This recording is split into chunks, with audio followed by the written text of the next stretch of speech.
Thank you. And today I will be doing your sermon.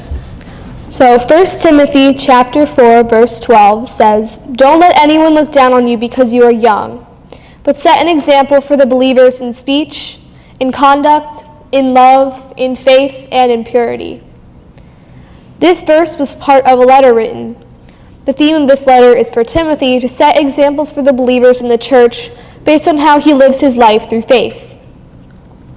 There are several areas in which he is to set an example: in speech, in life, in love, in faith, and purity. He will set an example in speech, preaching, teaching, the words he uses, and who he talks to on a daily basis.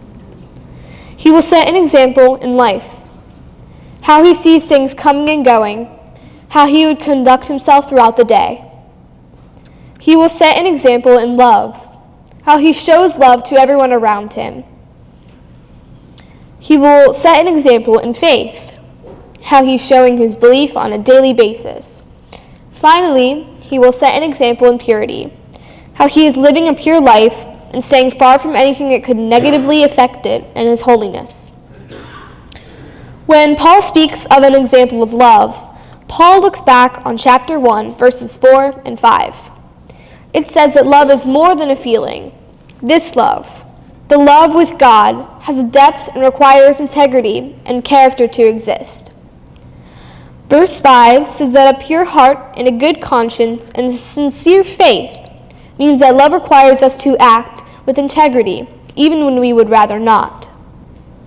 Love can be disciplining ourselves, or when parents discipline their children. Love in the Bible has a meaning that is greater than emotion. It means deep action for the good of the person forever, not just a momentary feeling. Every last Saturday of each month, my family and I participate in a soup kitchen called Faith Kitchen. Faith Kitchen happens at the church Crystal Park United Methodist. Now, I know I've spoken about the soup kitchen many times, but to go into more detail, there are 4 separate places in the church. The sanctuary is where the people coming to eat wait until there is enough room in the dining area for them. In the sanctuary, everyone who is hungry receives a card for the groceries. They hold on to that card until they are finished eating. The kitchen is in the dining area, but it's enclosed, so people don't have to go through it as much. In the kitchen, there are cooks preparing hot meals for the hungry to eat. Those finished meals are then passed out to the servers, who take control of one large table, serving all 10 to 12 to 8 people sitting there. After the people are finished being served and have warm food in their stomachs, they take the card they received from the sanctuary and go down the steps to the grocery area. In this area, there are many people behind large tables handing out bread, cereal, and so much more food that the hungry can take home and enjoy for that month. I started Faith Kitchen when I was about 6 years old.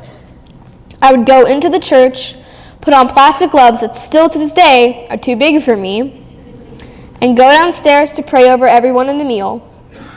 When the prayer was over, I would go upstairs and help my family serve a table. I was always in charge of getting the drink requests, along with the drinks. During that time, I was the only kid server there.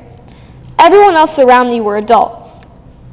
When I look back on my experience in Faith Kitchen, I always wondered how everyone had treated me because I was little.